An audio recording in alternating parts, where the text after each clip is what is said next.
Afternoon. Welcome back to the third and final part of Scoreline this afternoon. My name is Robinson Okenye. I'm joined here in studio by former Mombasa United, Gor Mahia and Western Steamer player, that is Ronald Okoth, and also a football lover and a football analyst, Joe Saina. We are talking about the World Cup. We are talking about what to expect this evening in the World Cup. Two matches on the card, Spain taking on the host Russia, and later on Croatia taking on Denmark. So we want to quickly take a look at the possible lineups for the two teams before we take a look at what went wrong for Africa in this tournament. So we want to take a look at the lineups for the two teams, for Croatia and Denmark, and what to expect from these two teams. For Croatia, the possible lineup, we have Danje Subasic, then we have Vasalko, Dejan Lovren, we have Vida, we have Ivan Strinic, Ivan Rakitic, Milan Badeji, we have Ante Rebic, Luka Modric, Ivan Perisic, and Mario Mandzukic.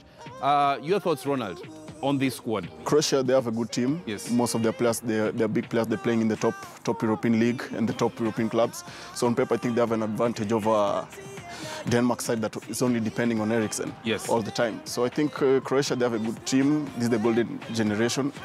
And yeah, they're going far. So let's look at the Denmark team. What do we expect? How we expect them to line up this evening? And I know, Joe, you are reserving your thoughts on Christian Eriksen, but we expect them to start in a goal by, we expect Kasper Schmeichel to be in goal. Then we have Jens Stregger, we have Andreas Christensen, we have Ja right there, Henrik Dalsgaard, we have Lars Schön, Thomas Delaney, Pion Sisto, Christian Eriksen, Yusuf Urari Poulsen, and Nikolai Jorgensen. What are your thoughts on this squad? On paper, you'd look at the squad and say, you know what, it's an easy to win. Yeah, they have no chance. Yeah, they have no chance. But if you look at the likes of Kasper Schmeichel, you look at Simon Kranjčar, you look at Christian Eriksen, you know, at least in the defense, you have two guys you can rely on. You know, the brilliantness of Schmeichel at Leicester, Simon Kranjčar in La Liga, and then when you go to the midfield, you have Christian Eriksen from Tottenham. Yes. I'm not saying that we should expect an upset whereby Denmark will beat Croatia, but we expect a good game from this team.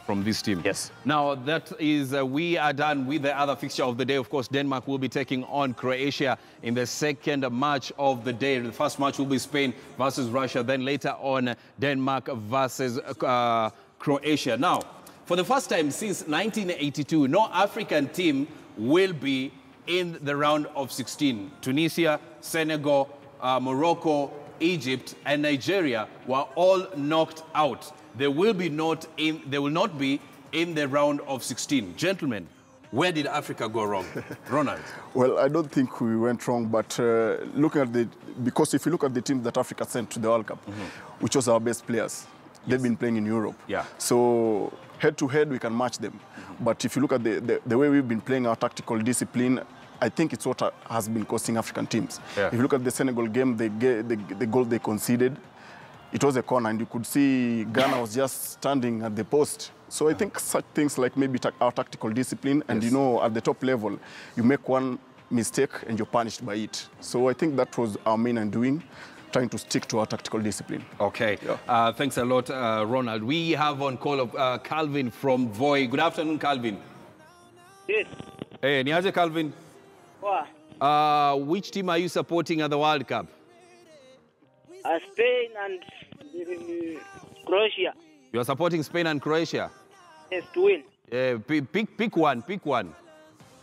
Spain. Spain. Yes. So we are talking about the African teams. Maybe on your side, why do you think we do not have an African side in the round of 16? What went wrong for us?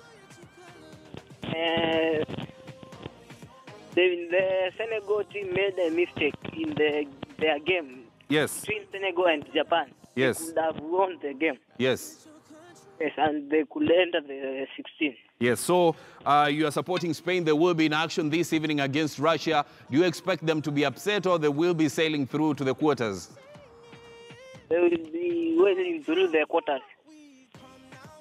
Okay, thanks a lot, Calvin from Voi. Thanks a lot, Calvin. And now we have Kachobu from Naivasha. Good afternoon, Kachobu. Good afternoon. How are you doing? I'm okay. No African team in the round of 16 at the World Cup. What are your thoughts? My thought is because of the poor planning of the teams Yes. And, maybe they are not expecting the challenge they made in the above them, and even something like Nigeria. I think it was not fair to them. Yes. Because it was right. So which team are you supporting? Right now I'm supporting Belgium. You're supporting Belgium. Why Belgium?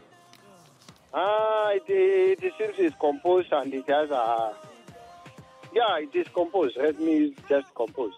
Okay, thanks a lot, Kechobu from Naivasha. So we get back to the discussion this afternoon.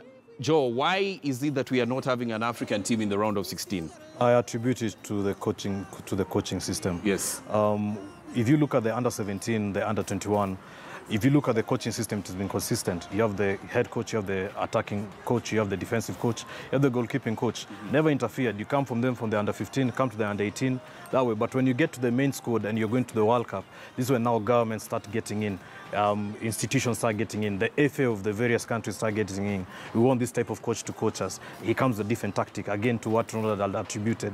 But if we have some consistency, not only tactically, but also in the coaching system, I think we can get far, because all these players, most of them play in Europe. They're not bad. They're actually Senegal quite had good. a squad of 23, all the players playing in Europe, not a single homegrown player. Then that's what I'm telling you. Yes. We have the pedigree. The problem is it's the coaching system, the tactical awareness that they're picking. Yes. Or Yes, maybe I can say, or maybe you can ask ourselves if maybe our qualifiers are much easier. Yeah. Because you find that maybe why are only the same culprits that are always going to the World Cup? Yes. If it's not Senegal, Cameroon, Ivory Coast, Algeria. Yeah.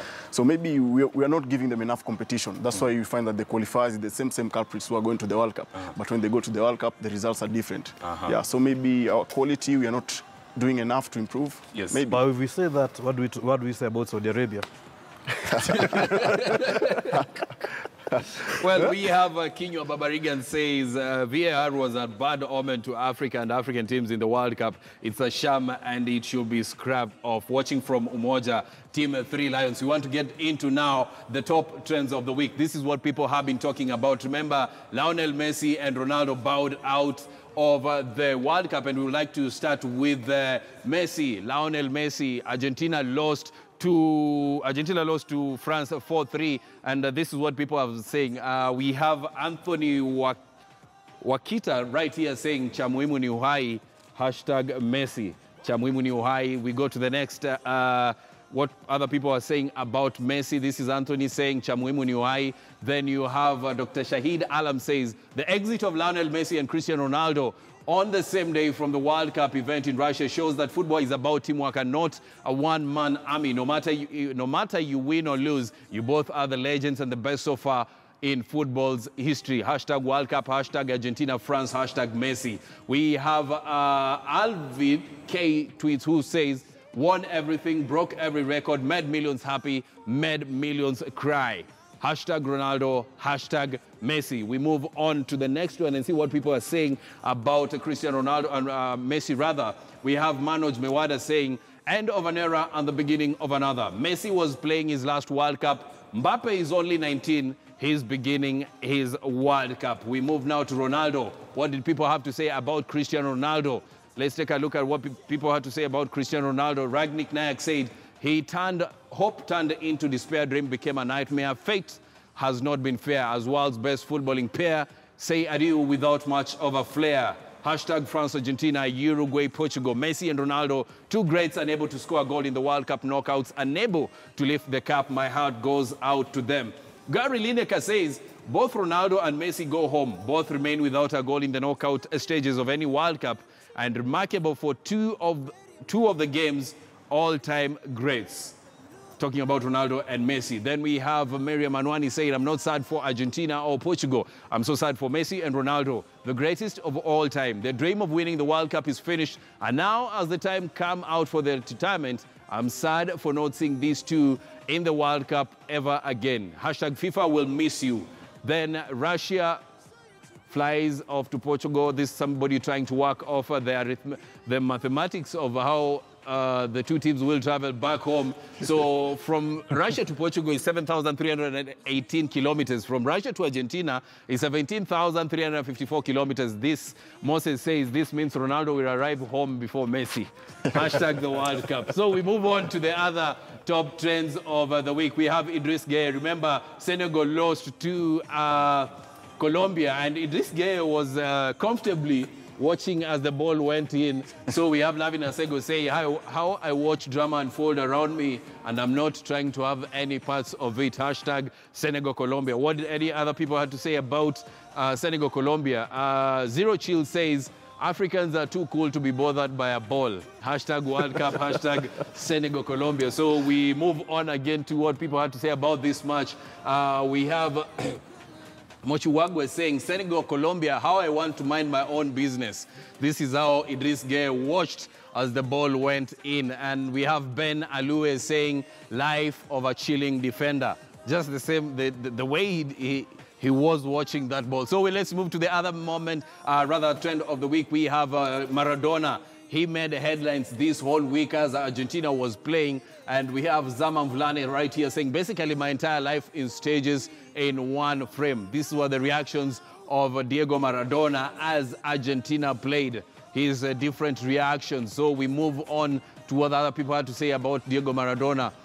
Garlic bread asking, to be honest, I wanted Argentina to pass through the knockout and finals to see more Maradona memes. This is one of the Maradona memes right there. Hashtag World Cup 2018, Argentina, football, and Maradona. What did other people have to say about Maradona? We have right there Danny Ryan saying, can somebody help me caption this? So this is a picture of Maradona already having his bags, probably might be leaving the World Cup, not sure. But remember, he's a guest of FIFA, the World Cup. So let's move on to the other trend of the week. Germany were knocked out of the World Cup. Remember, the champions cast knocked out. And Amin Asmira says, told you the prediction was absolutely no mistake by the late champion Germany. Haha. Hashtag FIFA World Cup. Now, France won the World Cup in '98. They were eliminated in the group stages in 2002. 2006, Italy won the World Cup. They were eliminated in 2010. 2010, Spain won the World Cup. They were eliminated in 2014, the group stages. 2014, Germany won. They were eliminated in 2018 in the world stages. So we move to other... This is still on Germany. Hearts stop beating and colors lose their hue. Munich is flooded with tears, and even the cries in Hamburg can be heard as we witness South Korea knocking out the defending champions Germany in a nail-biting thriller. We move to what some of the German stars had to say after being eliminated. Mesut Ozil saying having to leave the World Cup already after the group stage hurt so much. We just weren't good enough. I'll need some time to get over it. Say no to racism. And Mats Hummels also said sorry to the German fans. So let's now move on. This is Mario Lara says Germany's worst losses in the country's history. World War I, World War II, South Korea 2-0. The loss to South Korea. So let's now shift gears into the top of